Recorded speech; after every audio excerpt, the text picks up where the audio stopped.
Hi welcome to రేషునాగి official. ఈరోజు అయితే చికెన్ కర్రీ చేసుకున్నా. ముందుగా అయితే ఒక బాండిలో ఆయిల్ పెట్టుకొని ఉల్లిపాయ పచ్చిమిర్చి అయితే వేయించుకొని దాంట్లో కొంచెం అల్లం పేస్ట్ వేసుకొని వేయించుకోవాలి. ఈ వేగిన తర్వాత మనం తీసుకున్న చికెన్ క్లీన్గా వాష్ చేసుకొని దాంట్లో కొంచెం ఉప్పు పసుపు అయితే వేసుకొని మీడియం ఫ్లేమ్లో పెట్టుకొని వేయించుకోవాలి.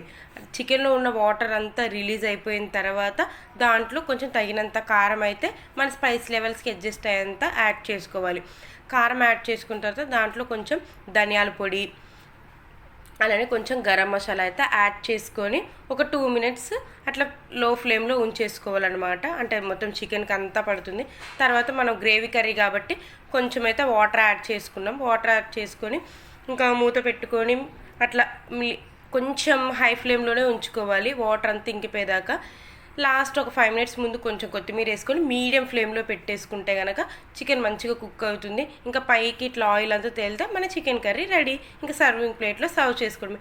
Thank you.